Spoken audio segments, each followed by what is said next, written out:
Bueno, nueva emisión de En el Barro con un invitado muy especial, ministro de Defensa, Agustín Rossi, Agustín el Chivo Rossi. Un año de trabajo intensísimo en el Ministerio de Defensa porque las Fuerzas Armadas salieron a trabajar palmo a palmo, primero con la asistencia social y la logística de los alimentos y una cantidad de cosas, y ahora con el procedimiento de las vacunas. Pero antes de entrar en eso y de darle las gracias a Rossi por atenderlo, gracias Agustín. No, por favor, a disposición. Un tema que tiene que ver con la política en general y tiene que ver en particular con el gabinete. Desde hace una semana sabemos que Marcela Lozardo no sigue en el Ministerio de Justicia. Eso naturalmente genera discusiones, tensiones, idas y vueltas, danzas de nombres. ¿Cómo se vive en el gabinete una situación así, siendo uno de los pares de Marcela Lozardo en el gabinete de ministros? No, bueno, cada vez que un compañero del gabinete decide apartarse del gabinete por diferentes circunstancias, siempre eh, uno lo siente, digamos, ¿no? Porque establece lazos afectivos y lazos de compañerismo. Bueno, también los que estamos hace muchos años en la política sabemos eh, que los ministros somos colaboradores del presidente y que cuando el presidente decide o cuando el presidente ve que necesita hacer alguna modificación, hay que estar dispuesto a aceptar esa decisión que toma el presidente. Así que yo lo tomo con muchísima naturalidad. Ujú. También es Ahora, cierto que ya tengo sí. unos años como ministro, digamos, ¿no? Fui 2 años y 7 meses ministro de Cristina, ya llevo como 1 año y 4 meses y 3 meses, casi 4 meses ministro de Alberto. He vivido cambios de gabinete con Cristina, he vivido cambios de gabinete con Alberto, así que lo vivo con naturalidad y después, bueno, uno quisiese que con los que empieza a terminar, pero esto sabemos que es así, Ujú. además un gabinete que se armó en una hipótesis de que no había pandemia y que el escenario iba a ser un escenario distinto. Bueno, me parece que hay que tomarlo con naturalidad y obviamente que siempre el afecto y el reconocimiento para el compañero que deja la función y también el apoyo al que viene, al que viene o a la que viene, que lo va a tener, al menos de parte mía, soy muy franco en ese sentido, digamos, ¿no? Ujú. Ahora, Agustín, se habló de agobio. La palabra que usó el presidente sobre la situación de los sardos fue agobio. Uno no está dentro del gabinete, vos sí estás dentro del gabinete, sos ministro. Da la sensación de que hay áreas que fueron mucho más agobiantes que justicia en este tiempo. Y no por ensalzar ni nada, pero economía es agobiante, desarrollo social con la situación que tenemos es agobiante, salud es agobiante, encima hemos tenido episodios polémicos, defensa ha sido agobiante, vos te tuviste que poner a producir cosas, a reinsertar a las Fuerzas Armadas en la relación con la sociedad, a, eh, ¿cómo interpretar que una función, a ver, por así decirlo de alguna manera y sin nada despectivo, más de escritorio, más de trabajo intelectual, sin tanta exposición física, una persona quede agobiada? ¿Qué pasó? Bueno, es una descripción que utilizó el presidente para describir lo que sentía Marcela, digamos, ¿no? Es muy difícil ponerse en la cabeza de otro, yo decía y en la cabeza de esa relación, como todos sabemos, la relación entre Marcela Lozardo y el presidente de la Nación es una relación de hace muchísimos años. No solamente han compartido la vida política juntas, sino la vida privada. Tenían un estudio jurídico junto. Y supongo yo que debe estar atravesado por una cantidad de circunstancias. La verdad que no me animo a tratar de ocultar y de sacar conclusiones de esa descripción, de esa frase. Sí, simplemente digo, el Ministerio de Justicia no diría que es un ministerio para estar sentado, digamos, solamente te digo, tenés el Servicio Penitenciario Federal, ¿no?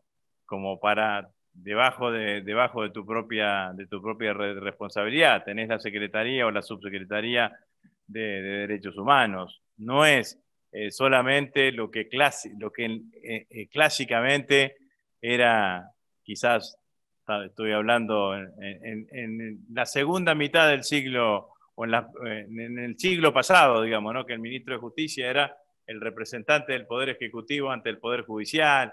No, no, tiene una cantidad de funciones que me parece que son importantes a tener en cuenta, pero los ministros y las ministras somos seres humanos y los seres humanos tenemos mecanismos propios que en determinados momentos te hacen sentir con muchísima confianza como para desempeñar determinadas funciones y en determinados momentos quizás la energía falta. Falta, digo, todos los ámbitos, ¿no? Yo me acuerdo, no sé, ¿vos sos futbolero o no? ¿Mm? Sí, sí, no, no, no, no tanto ahora porque lo mío es del siglo pasado. Yo soy de Bueno, Independiente y. pero me voy al siglo pasado Ah, o a bueno, principio de este dale. siglo, cuando Marcelo Bielsa deja la selección. ¿Te acordás? En una conferencia de prensa dice, me quedé sin energía.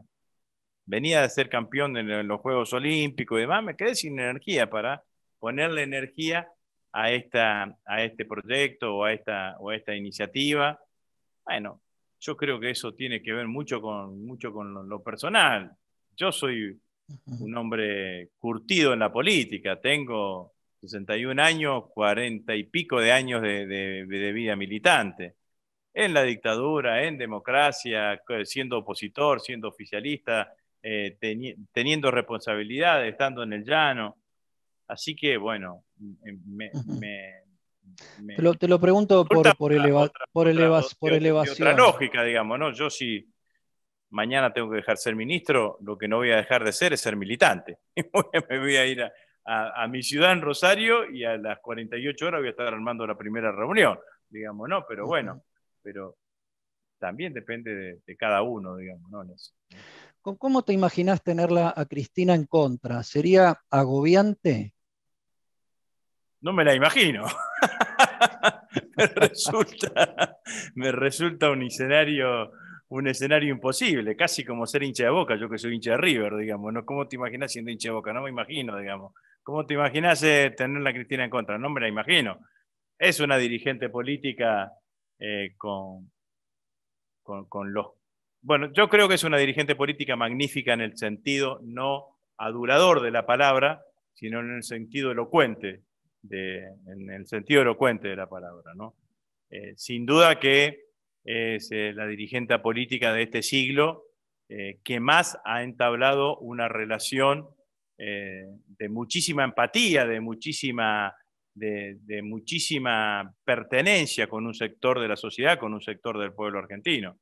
Yo suelo decir que habemos muchos dirigentes políticos, líderes, Cristina seguro y algún otro más, pero Cristina tiene una relación de liderazgo, de identificación de grandes sectores de la sociedad argentina para con ella, que no he visto en otros dirigentes políticos durante todo este siglo. Y esto Ujú. es un hecho que se construye y que se construyó claramente en el tiempo, ¿no? Y después la decisión que tomó cuando decidió que Alberto sea presidente. Esa es una decisión que muestra una dirigente política en su más amplia magnitud de pensar hacia adelante. Eh, yo recuerdo alguna vez también, tu, Ernesto Laclau me privilegió en algún momento de tener charlas personales con él, ¿no? Y Laclau tenía una hipótesis que decía que esta ola progresista que había aparecido en América Latina a fines del siglo pasado, principios de este siglo, estos movimientos populares, en estos movimientos populares era inescindible la vigencia de ese movimiento popular con la existencia de un líder. Que cuando el líder no estaba, el movimiento popular se achicaba, se caía, empezaba a perder predominancia, empezaba a perder vigencia, también a perder elecciones. Por eso Laclau decía que había que ir hacia la reelección indefinida, porque él decía, la única manera que estos movimientos populares sigan vigentes, que quien es el líder siga siendo quien sea el que gane las elecciones.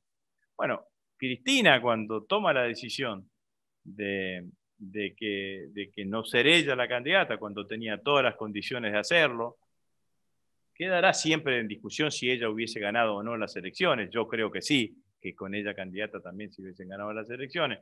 La situación para gobernar hubiese sido distinta. Bueno, diferentes circunstancias. Me parece que lo que le da a un movimiento popular como el peronismo, que en los últimos años de su vida se expresó en el kirchnerismo, es como que le da un sentido de trascendencia distinto, le da una jugada más. Es como en el ajedrez, tenés una opción más, o en el básquet, tenés una opción más para jugar. Y, y por cierto, la verdad que me parece que eso la mostró con una capacidad para ver el problema, para ver la coyuntura, y también con una enorme generosidad, después de haber sido perseguida durante 4 años, y tomar una decisión como la que tomó. Para mí, vuelvo a decir, es una dirigente magnífica, no en el sentido adulador de la palabra, sino en el sentido de la elocuencia del adjetivo. Esto lo digo yo, entonces, mamita, tenerla a Cristina en contra debe ser bastante agobiante. Ernesto Laclau también decía, aparte de esto que vos bien marcás sobre los liderazgos y lo tan polémico de las reelecciones permanentes, que por lo menos en la práctica Cristina se corrió de eso al abrirse a otro candidato, o ponerlo, o designarlo, o proponerlo. Ernesto Laclau también era partidario de que los movimientos populares tienen que, y los líderes, demarcar bien el terreno, definiendo bien en cada etapa quiénes son los enemigos. ¿Mm? Se ha señalado al Poder Judicial últimamente. ¿El Poder Judicial es el enemigo de esta campaña electoral que viene?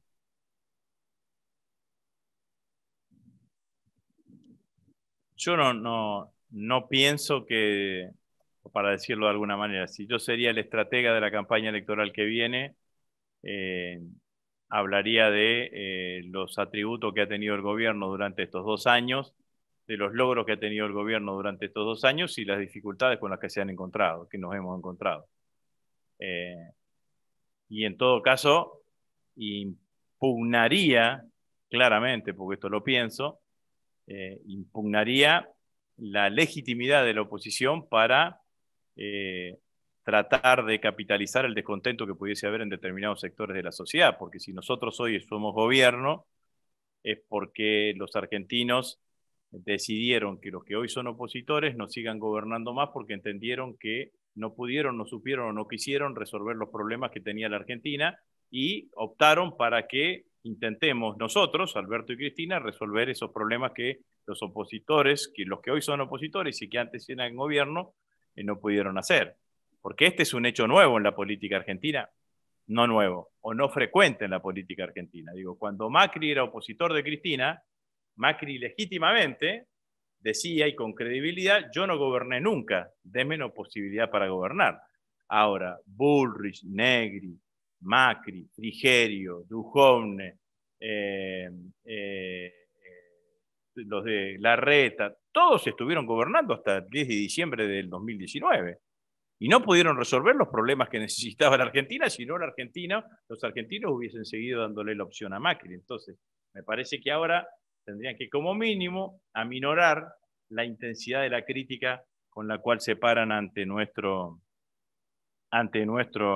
gobierno, digamos, ¿no? Así que yo encararía así la campaña electoral. Dicho esto, Ahora, desde sí. 1983 a esta parte, Eddie, todos los sectores políticos y sociales hemos sido interpelados. Han sido interpelados los militares, ha sido interpelada la iglesia, han sido interpelados los dirigentes sindicales, los dirigentes empresarios, los periodistas, los dirigentes políticos. Lo que nunca nadie pudo interpelar seriamente es el funcionamiento del Poder Judicial en la Argentina. Y no hay ninguna encuesta hecha por los encuestadores amigos del oficialismo, por los encuestadores amigos de la oposición, que no te refleje el dramático dato de que la institución más desprestigiada de la Argentina es la justicia, cuando debería ser al revés. Y lo más dramático es que uno no ve desde adentro del Poder Judicial, desde lo que se llama genéricamente la familia, la familia judicial, ninguna iniciativa que tenga que ver con tratar de revertir esa situación. Yo el otro día estuve en Chile acompañándolo al presidente. El Poder Judicial de Chile es el Poder Judicial diseñado por Pinochet, como la mayoría del Poder Institucional chileno, que ahora recién va a tener su reforma constitucional. Vos sabés que esta reforma constitucional de la constitución que salga de esta reforma constitucional en Chile va a ser la primera en toda la historia de Chile que va a ser escrita por constituyentes elegidos por el pueblo. Siempre fueron escritas por poderes de facto. Bueno, esa constitución chilena tiene una Corte Suprema de Justicia de 21 miembros, dividida por salas, y todo el Poder Judicial, si hay algo que a ningún chileno se le ocurriría que no pueda pasar, todo el Poder Judicial paga impuestos a las ganancias. Si yo, Agustín Rossi, ministro de Defensa, salgo a decir mañana que el Poder Judicial tiene que pagar obligatoriamente impuestos a las ganancias y que tenemos que tener una corte de 21 miembros dividido por sala, me salen a decir que quiero dominar al Poder Judicial, que quiero subordinarlo, que quiero utilizarlo para beneficio sectorial.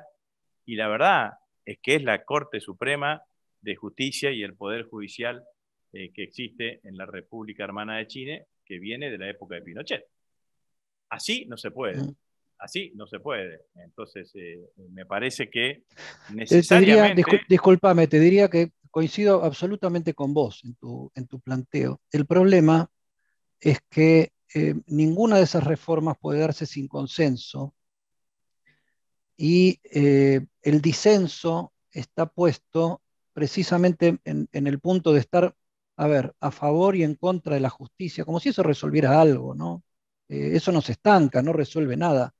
Pero no hay que buscar los caminos del consenso para resolver eso y no los de la confrontación, porque si no, no hay solución y el problema termina siendo retórico.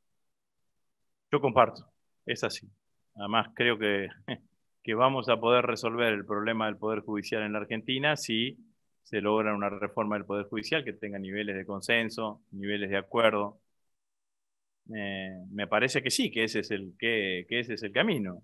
No, no, es difícil, pero claramente es deseable. Me parece que sí, que esto es así. A veces resulta Ujú. muy difícil encontrar esos niveles de acuerdo y esos niveles de consenso, por más que, que, que, que se tengan gestos, digamos, ¿no? Pero bueno, creo que sí, que es el camino. No, yo Ujú. creo que la ¿Y posibilidad de tener cuánto una pesa? reforma del Poder Judicial es con niveles de acuerdo, niveles de consenso.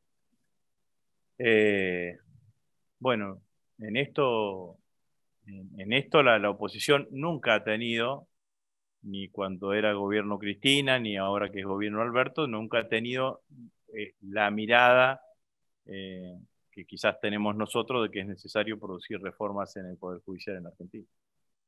Ujú. Em, ¿Cuánto de eso tiene que ver tendrá que ver con el agobio de Marcela Lozardo? ¿Será el fracaso de una reforma por consenso? ¿Fracasó en eso la gestión?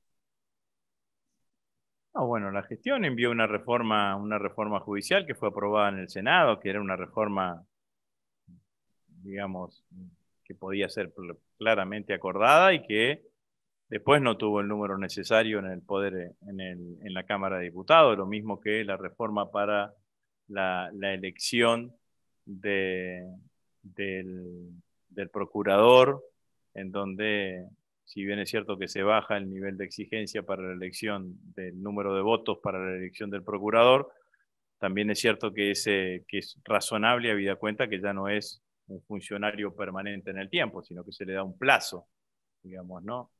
Es decir, la Constitución y las leyes prevén que cuando un funcionario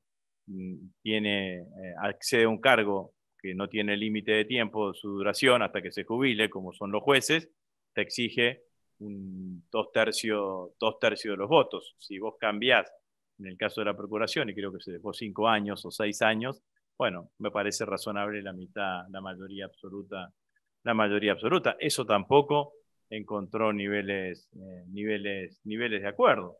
Ahora, el consenso no es solamente una responsabilidad del oficialismo, el consenso es una responsabilidad de todos los actores políticos y de todos los actores políticos, ¿no? Vos podés intentar, el presidente lo conozco y sé que es ideológicamente un hombre de consenso, digamos. La búsqueda del diálogo, la búsqueda del acuerdo está dentro de su práctica política más sincera. Está convencido que claramente ese es el camino. Y de hecho, mientras tuvo posibilidades, lo llevó adelante. Yo fui presidente del principal presidente del bloque opositor más importante durante 2 años, entre el 2017 y el 2019. No me invitaron a la Casa Rosada a tomar un café, ni a la esquina de la Casa Rosada. El presidente se reunió con los presidentes de los bloques opositores 5 o 6 veces, a veces presenciales, a veces a distancia. Se trata de articular permanentemente en el Congreso. Tenemos una situación en el Congreso que siempre tratamos de articular porque la verdad que los números son números muy parejos. Ahora también en el Congreso la oposición, cuando puede, tiene capacidad de bloqueo o intenta tener capacidad de bloqueo, sobre todo cuando las mayorías son mayorías agravadas. Digo, hoy pareciese que toda búsqueda de diálogo, búsqueda de consenso aparece lejana. Hubo un buen signo, una buena señal que yo destaco, que fue este sábado el repudio generalizado de toda la dirigencia política ante los hechos de violencia para con el presidente. Me parece que es justo reconocerlo, eso está bueno, digamos, ¿no? Porque la violencia siempre es mala, la violencia nunca es el camino, agrava la situación que se trata de la máxima autoridad institucional del país, que es el presidente de la nación. Ahora, que hoy sea difícil, a mí no me aleja de lo que yo entiendo, tengo como convicción. La Argentina necesita tener acuerdos básicos democráticos más altos que los que tiene ahora. Necesita un nivel de acuerdos superiores al que tiene ahora, por sobre los cuales seguramente habrá diferencias y es bueno que así suceda, porque de esto también se nutre la democracia, pero necesita tener un pack de acuerdos básicos superiores al que tenemos ahora, y hay que seguir buscándolo. Los acuerdos en política siempre, o al menos hay que estar predispuestos a llevarlo adelante. Los acuerdos en política a veces se dan en las situaciones más difíciles o que uno a priori consideraría más alejadas, y se dan entre los protagonistas que también pareciese que podían estar más alejados, digamos, ¿no?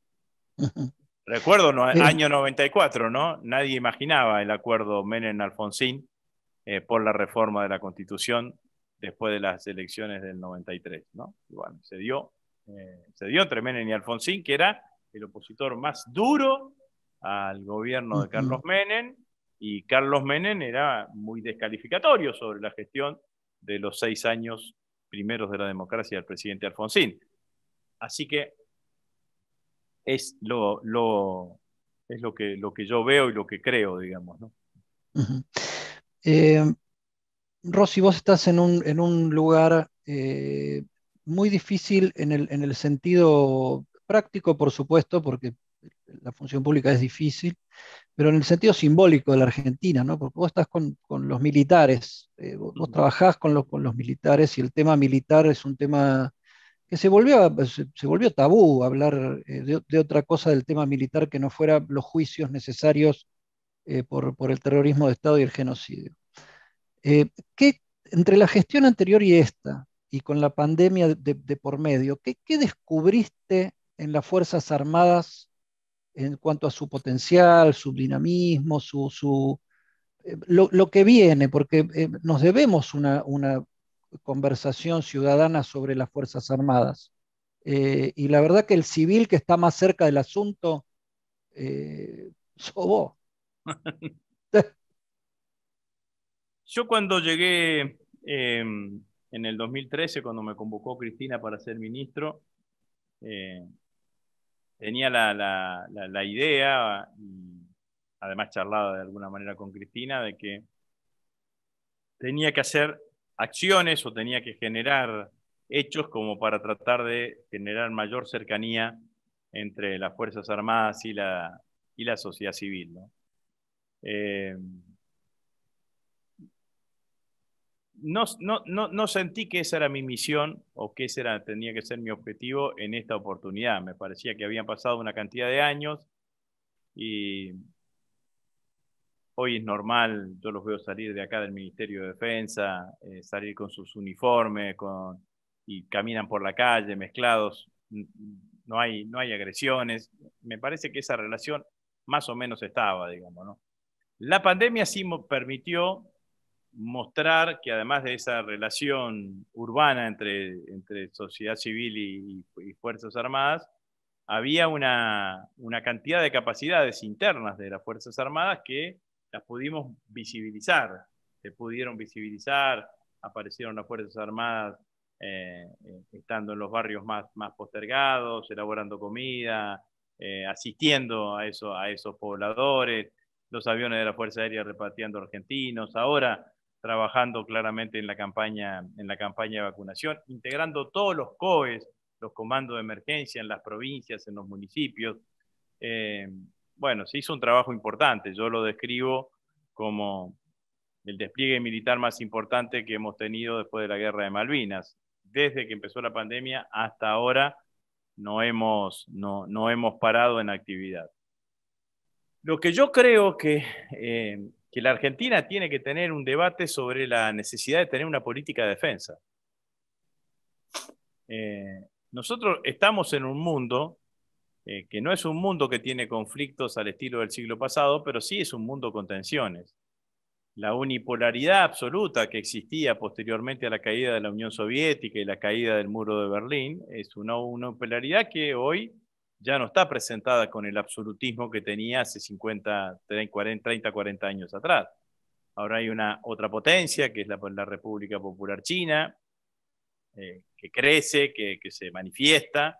La Federación Rusa sigue teniendo su importancia. Hay bloques regionales que se reconforman, como por ejemplo la Unión Europea. La Argentina no es cualquier país en el mundo, es un país de lo considerado mediano, somos la octava superficie del mundo, tenemos una baja densidad poblacional, un litoral marítimo en el Atlántico importante. Somos junto en esta región del mundo, junto con Chile, los únicos dos países que tenemos riberas sobre el Estrecho de Magallanes, que es el único canal de comunicación natural entre el Pacífico y el Atlántico. Tenemos somos depositarios de recursos naturales, de hidrocarburos, de agua dulce, de gran cantidad de nuestro territorio con superficie apta para cultivo que genere alimento en un mundo que está sobrepoblado y demanda recursos naturales. Entonces, si yo veo todo ese escenario, si veo que un mundo que no está quieto, que tiene tensiones, que yo creo que esas tensiones van a ir creciendo. Yo particularmente veo que América Latina en esta nueva etapa no va a ser patio trasero de nadie, sino que va a ser un territorio en donde los países más importantes, llamarlas sus potencias o superpotencias como quiera, van a querer lograr adhesiones automáticas, espacios de adhesión, espacios de influencia, pertenencias, bueno, en una cantidad de cosas. Bueno, yo creo que todo eso nos lleva a que la Argentina deba tener una política de defensa. Y para tener una política de defensa eh, que debe ser reactiva, porque no nos preparamos para atacar, sino para defender, cooperativa con todos los países del mundo, pero sobre todo con los países de la región, y disuasiva, hay que tener con qué disuadir.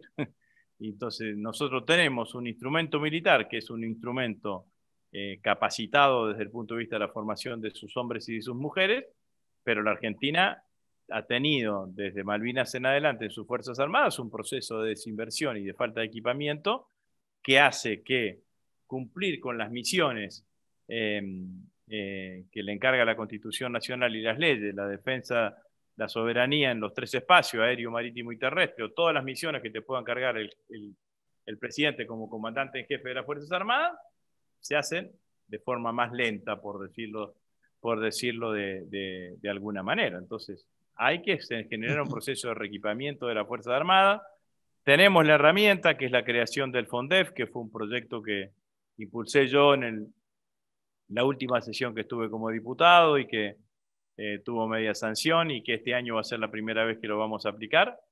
Me parece que si eso se mantiene en el tiempo, en los próximos 10 años, la Argentina va a tener una política de defensa con todos los condimentos que tiene que tener una política de defensa. Una doctrina y un instrumento militar con el Y equipamiento, esto involucra, necesario. Sí, lo que digo es que me da la idea que, se lo digo también, esto también se lo digo a los militares, digamos, ¿no? Cuando charlo con ellos, que es bastante habitual.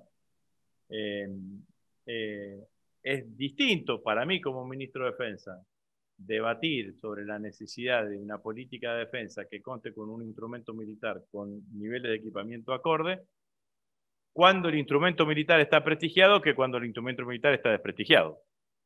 Digamos, con Fuerzas Armadas reconocidas en la sociedad, con niveles de empatía, hoy todas las encuestas muestran que las Fuerzas Armadas son una de las agencias del Estado que están en segundo o tercer lugar entre las agencias prestigiadas por parte del Estado. Es distinto que tener Fuerzas Armadas que la gente rechaza, digamos, ¿no? Entonces, hoy estamos en otro camino y esto no, me facilita a mí poder plantear este tema. hemos tenido incluso episodios de que fueron recibidos con aplausos en algunos barrios muy, muy populares, donde ver un uniformado es agarrarse a las piñas, ¿no? Eh, esta visión y esta búsqueda de reequipamiento involucra una nueva relación, incluso convenios con Rusia y con China. La ley del FONDEF no solamente nos dice cuántos recursos podemos disponer por año, sino nos dice cómo gastarlo. Entonces, lo primero que nos dice es que tenemos que utilizar o reutilizar los sistemas operativos existentes y que necesiten una actualización, que necesiten inversión para ser operativo. Por ejemplo, tenemos en Bulón los tanques argentinos medianos, otrora orgullo de la industria argentina. Le estamos haciendo toda una modernización que tiene que ver con pasar la torre de tiro del sistema analógico al sistema digital y cambiar la batea. Ese contrato es con la CIBAT, con el Ministerio de Defensa israelí, con una empresa israelí, pero estamos operando sobre un contrato, sobre un instrumento para hacerlo operativo acá, digamos, ¿no?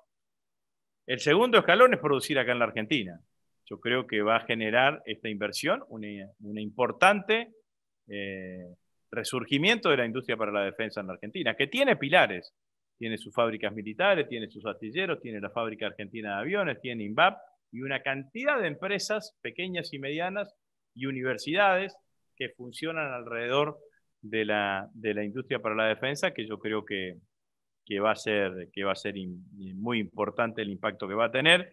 Una industria que es fuertemente multiplicadora de la actividad económica una vez que ingrese a un nivel de régimen importante. Y el tercer escalón es cuando no puedas reutilizar lo existente, cuando no puedas producir en la Argentina, sí comprar afuera. Ahí la verdad es que charlamos absolutamente con todos. Charlo con los chinos, con los rusos, con los franceses, con los norteamericanos, y con el que tenga la mayor ventaja desde el punto de vista económico, digamos, no es solamente desde el punto de vista económico. Si tenemos un mismo producto, tomamos una matriz en donde evaluamos una cantidad de cuestiones. Hay una evaluación técnica que hace la fuerza respectiva, por ejemplo, un avión. Opina la Fuerza Aérea. Si tengo 4 tipos de aviones, suponete uno chino, uno ruso y uno norteamericano, digamos, ¿no? Entonces la Fuerza Aérea opina de 1 a 5, califica cada uno de esos aviones. Después tengo el precio, después tengo el financiamiento, después tengo el soporte logístico, después tengo la transferencia de tecnología.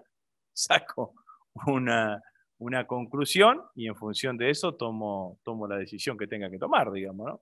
Pero Ujú, no significa alineamiento en ningún sentido. Obviamente que ujú, las diferencias eh, son, son las que se conocen, digamos, ¿no? China, no solamente en materia de política de defensa, es un país que tiene una fuerte disposición al financiamiento, cosa que es el elemento que no es que que nosotros tengamos que subestimar. Ahora, analizamos absolutamente todo. Las OPB son francesas, así como tenemos relación con Israel. Casi el 48% de las compras que hacen las Fuerzas Armadas en la Argentina vienen de Estados Unidos, que tiene la industria bélica más importante del mundo. Digamos, ¿no? ujú. Esto es así, pero en realidad, y tratamos de tener una relación razonable con todos los países.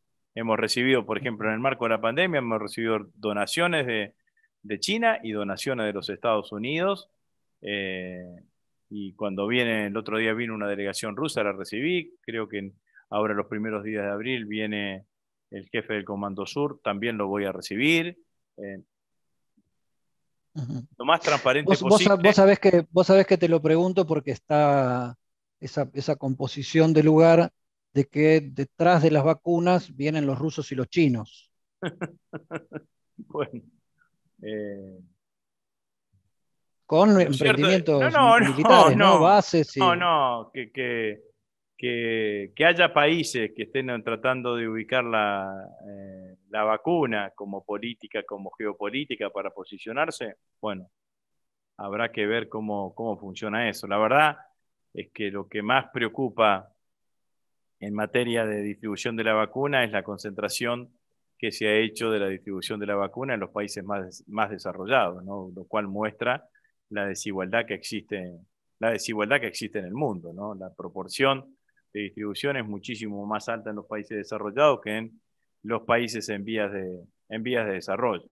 La posición del gobierno argentino es en materia de política internacional, me meto en otro tema, digamos, ¿no? Pero en materia de política internacional es recobrar lo más prestigioso de nuestra política internacional, que es el multilateralismo y tener una relación de autonomía con todos los países del mundo. Esto no, no, Ujú. no, no veo que yo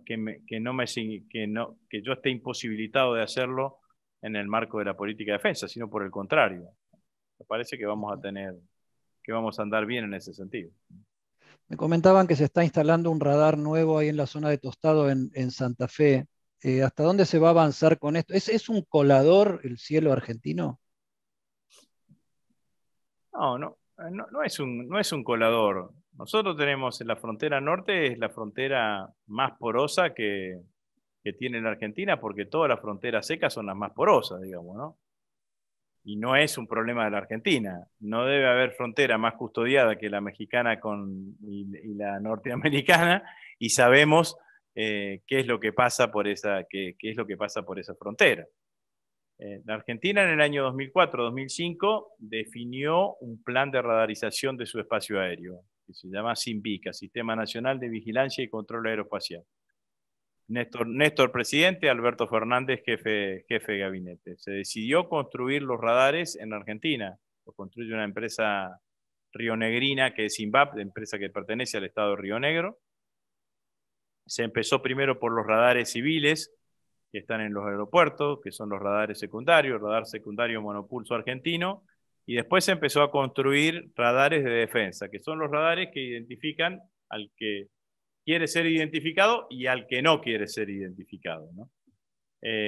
Esos radares se colocaron en la frontera norte. En el 2015 nosotros dejamos colocados radares en Posadas, mejor dicho, en Misiones, perdón, San Pedro, Posadas, Resistencia, tres en Formosa, Pirané, Ingeniero Juárez y Las Lomitas, y uno más en Tartagal.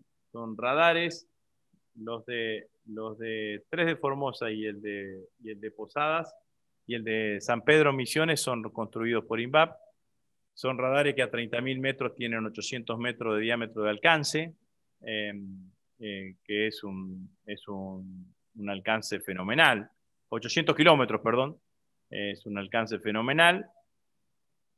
Pero claro, el radar, si el radar está acá, digamos, ¿no? Alcanza su máxima cobertura a los 30.000 kilómetros, a los 30.000 metros.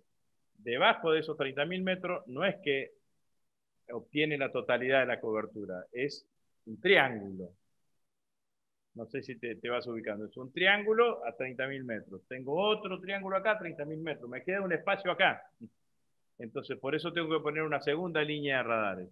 Esa segunda línea de radares va a estar ubicada en Mercedes, provincia de Corrientes, Tostado, provincia de Santa Fe, Charata, provincia del Chaco, y Tacopozo, provincia del Chaco. Va a ser una inversión de 9.000 millones de pesos, 9.200 millones de pesos en 3 años en INVAP. 2.000 vamos a poner este año.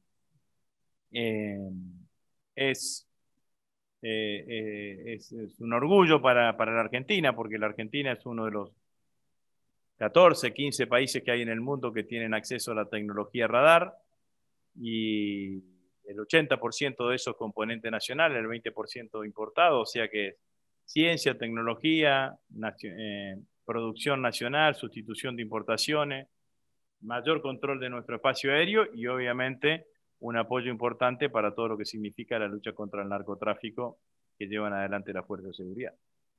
Ujú. Vamos llegando al final de la charla, Agustín. Otra de las cosas de las que se ocupan las Fuerzas Armadas es de la logística electoral. Y hemos tenido un debate a medias sobre si debería haber paso o no debería haber paso, qué elecciones va a haber, paso va a haber, ¿qué se sabe? Bueno, nosotros estamos trabajando como si las hubiera, porque tenemos que empezar a diagramar todo el operativo electoral. De hecho, ya ahora creo que esta semana se abre la licitación de la empresa que va a hacer el escrutinio provisorio. Y nosotros estamos trabajando en coordinación con el Ministerio del Interior y con la Cámara Nacional Electoral, con la hipótesis de que haya paso, digamos, ¿no? Porque es lo de la Ujú. ley vigente. Si después se modifica, se modifica. La Cámara Nacional ¿Cómo, Electoral cómo se combina el despliegue logístico de vacunas con urnas y idas y vueltas? O sea, ¿se puede hacer eso tranquilamente sí, sin se ningún puede hacer problema? porque las elecciones son un único día, digamos, ¿no? Son una semana previa de distribución de las urnas y una semana posterior, o un poco menos, digamos, ¿no? Como para dejar las cosas en su lugar. La verdad que se puede hacer. Lo que sí vamos a necesitar eh, mayor ayuda porque lo estamos dimensionando. La Cámara Nacional Electoral aumentó la cantidad de locales de votación, casi en un tercio, ¿no? Fundamentalmente para que haya menos gente que vaya a votar a una misma escuela, y que haya menos Por temas mesa pandémicos, por digamos. el tema pandemia, que haya menos mesa por escuela, y eso nos va a significar que tengamos que pedir colaboración sin ninguna duda a las fuerzas de seguridad provinciales y a las fuerzas de seguridad federales, para hacer toda la custodia del operativo, digamos, ¿no? Pero creo que lo vamos a poder resolver sin ningún tipo de problemas, Ujú. en ese momento, ¿no? Agosto, hasta ahora agosto es la fecha de las PASO. Si todo, si lo poco que sabemos del COVID indica que, bueno, las bajas temperaturas te hacen un COVID más agresivo. ah, Quizás lo más agresivo sea junio, julio, ahí en agosto, septiembre empiece un poco a normalizarse y en octubre estemos muchísimo mejor. Y bueno, también dependerá de la cantidad de argentinos que estén vacunados. Pero concretamente la pregunta es, estamos trabajando como si hubiese paso en agosto y elecciones en octubre. Ujú. Y nos estamos diagramando para eso. Si mañana el Congreso toma una decisión distinta, nos acomodaremos rápidamente para esa nueva decisión, ese nuevo escenario. Perfecto. Última por mi parte, ahora sí. por la agresividad y la difusión de la cepa brasileña, la cepa Manaus del COVID, empiezan a surgir reclamos de que se cierren las fronteras. Están previstos nuevos endurecimientos del movimiento fronterizo en lo inmediato. Bueno, es un análisis permanente, ¿no? La verdad que es un análisis que se tiene permanentemente, además con los gobernadores de las provincias que son fronterizas de los pasos terrestres. En donde ahí lo que tenemos también es un movimiento comercial importante, ¿no? Que es el tema de los camiones, por sobre todas las cosas, ¿no? Así que sí, en la última reunión del comité de vacunación se charló, se está con una evaluación permanente sobre esa situación y sobre la preocupación. Claramente ahora nos viene la Semana Santa, sabemos que es un momento en donde muchos argentinos que tienen posibilidades y con derecho se toman vacaciones.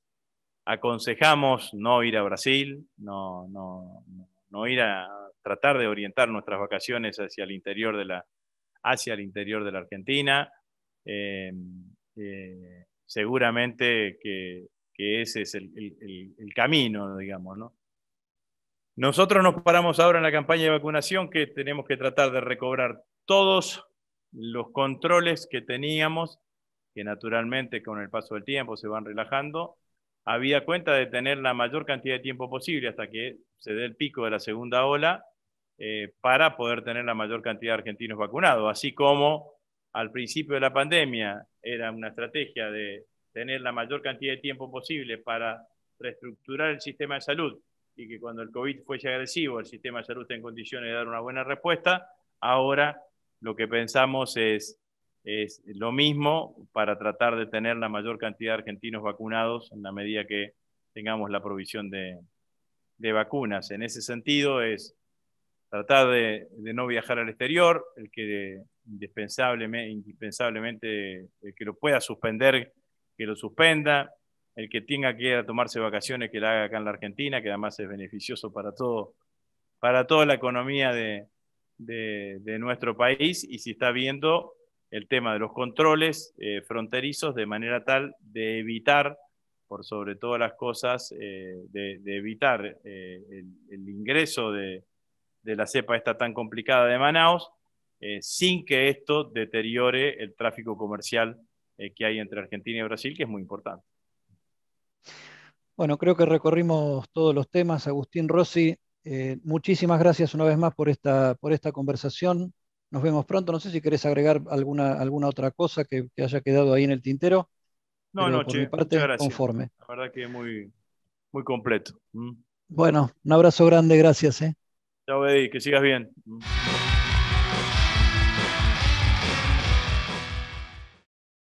Arrancó el 2021. Con la billetera digital vas a poder disfrutar de nuevas promociones y descuentos durante todo el verano. Banco Provincia, el banco de las y los bonaerenses. Plan de vacunación COVID-19. Empezamos a aplicar la vacuna en más de 180 puestos en la ciudad. Para saber más, ingresá a buenosaires.gov.ar/vacuna COVID. Cuidarte es cuidarnos. Buenos Aires Ciudad.